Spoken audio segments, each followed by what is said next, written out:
This is Pre-Calculus Section 2.5 Notes, Day 2.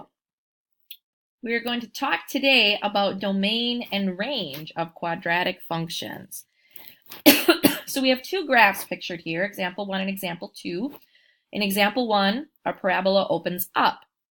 Obviously, if we think about domain, we always think of that as where do our x values live, or where does this graph live along the x-axis as we go from left to right. And really, those arrows indicate that this parabola goes on forever. So our domain here is going to be x equals all reals. If you wanted to write that in interval notation, that would be negative infinity to positive infinity.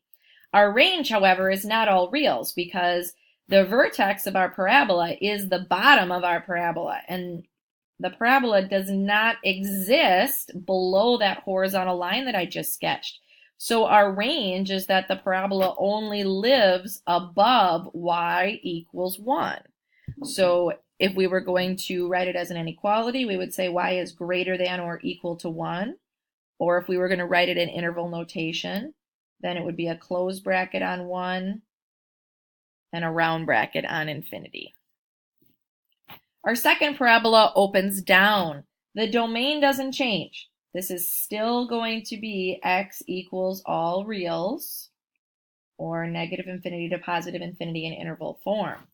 Our range here, because our parabola opens down, the entire parabola is living at or below the line y equals negative 1. So in this case, because it's below, we would say our range is y is less than or equal to negative 1.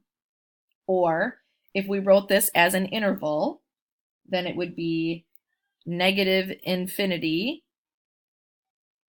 comma, negative 1, like that.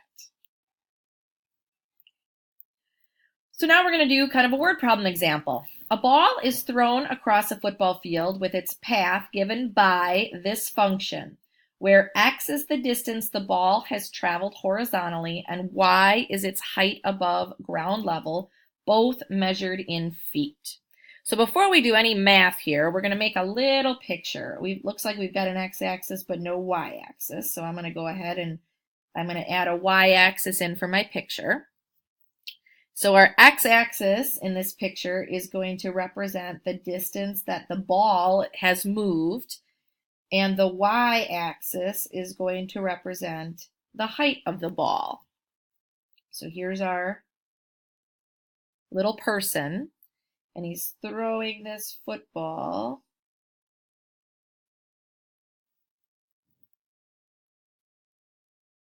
There's my football.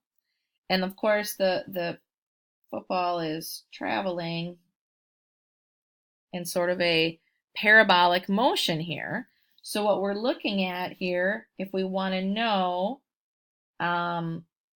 what's the maximum height attained by the ball, obviously the maximum we talked about in the previous section always occurs at the vertex. So this right here would be the max height of the ball. So basically what we need is we need the vertex of our parabola. Now, since a is not 1, and it's also kind of a messy decimal, I'm definitely going to do the x-coordinate as the opposite of b over 2a for this problem, and I'm going to do the algebra to solve for our x-coordinate that way. So my x-coordinate, which would be the opposite of b over 2 times a, is going to be the opposite of b is 1 divided by 2 times a, which is negative 0.005. And then you grab your calculator and you type that in, and you find out that the x-coordinate of the vertex is 100. So now that I know that, that's my x-coordinate of my vertex, now I can plug that back into my equation to find the y-coordinate of my vertex. So I'm going to go ahead and do that. I've got negative 0.005 times 100 squared plus 100 plus 5. And when I type that in, what I get is 55. So there's my vertex. It's the point 100, 55. And remember, When we're talking about the maximum, we are talking about the y value of the vertex. So that tells us that the maximum height that the ball has reached is 55 feet high. The next question is, how far has it traveled horizontally when it hits the ground?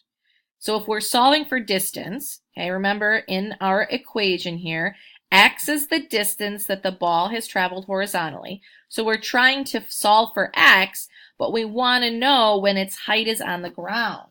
So of course, if it's on the ground, this is when our height is going to be equal to 0. So if we set our equation equal to 0, we're going to have 0 equals negative 0.005 x squared plus x plus 5. And we're supposed to solve that. Okay, well, I guess we could play around with factoring, but I really don't want to. I think I'm just going to go for the quadratic formula, and I'm going to try to find my answers using the quadratic formula. Oops.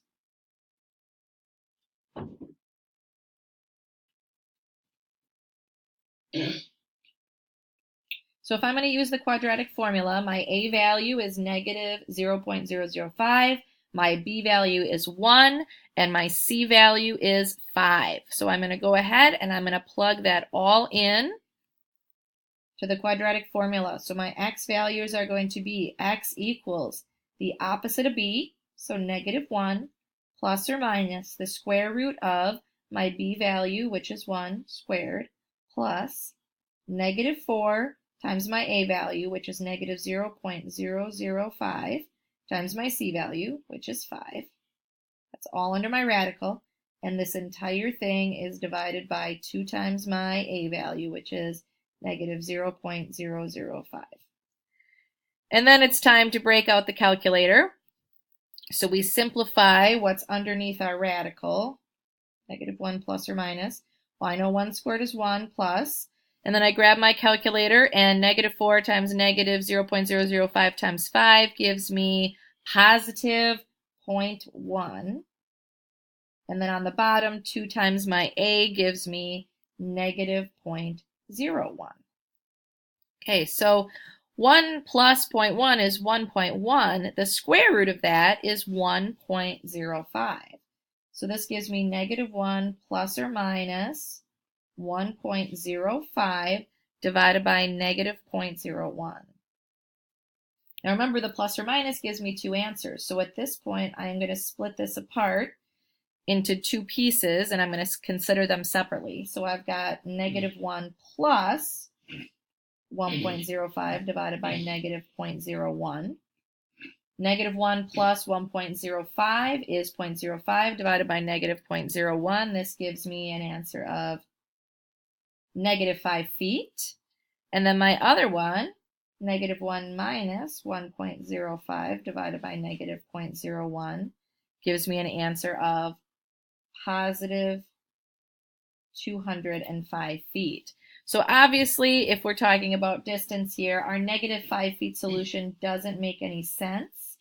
So we have to go with our solution of the height, or the distance that the ball has traveled horizontally is positive 205 feet.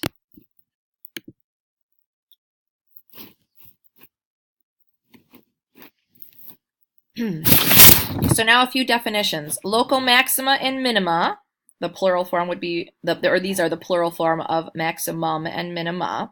A graph can have more than one maximum value or one minimum value. You'd need to look in a given window.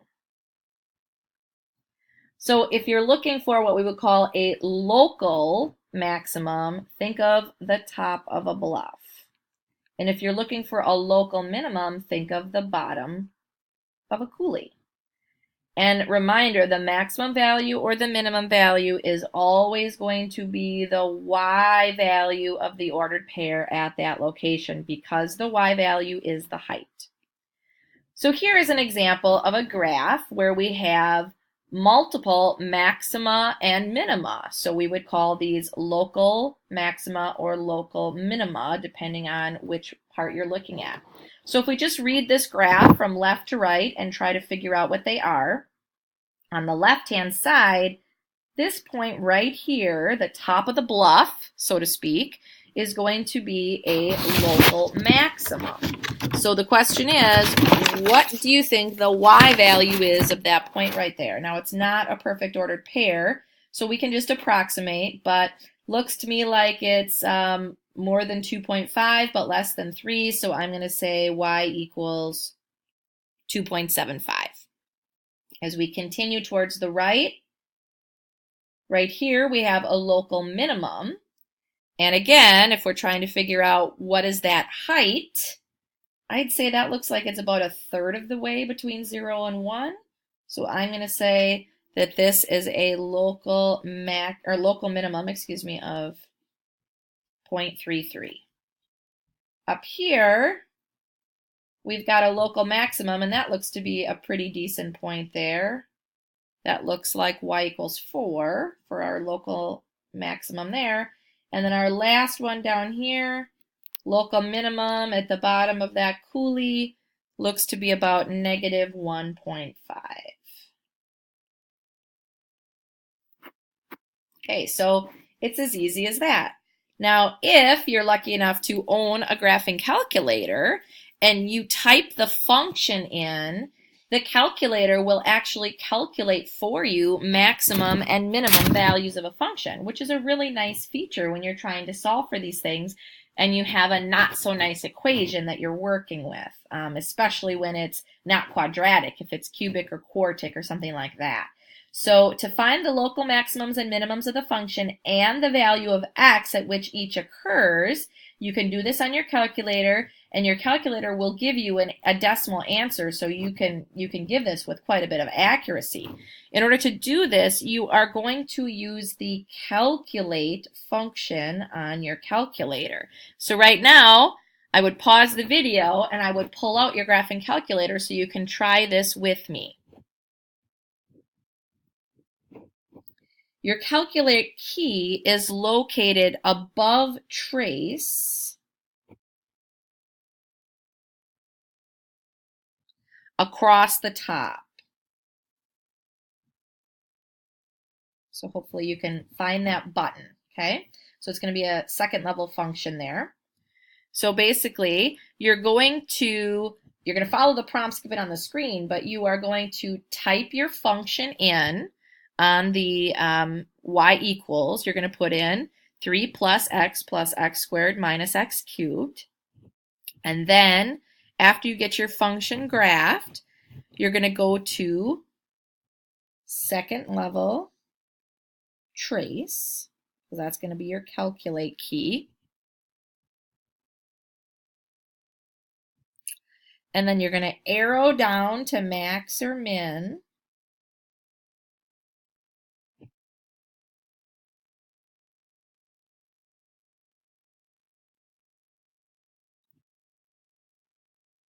Highlight whichever one you're trying to do, whether you're trying to find a maximum or a minimum, and then you're going to hit enter.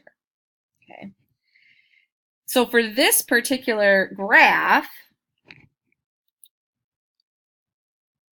we have a local maximum value of y equals 4 at x equals 1. And we have a local minimum value of y equals 2.81 at x equals negative 0.33. Okay, so again, I encourage you, if you did not do so and you have a graphing calculator, to type this on and try this. And for those of you that don't have graphing calculators, I will go through this example in class on the smartboard so that you can see what this looks like and you understand at least, how to go through the motions, so that if you're borrowing a graphing calculator or using somebody else's, you do know how to do this.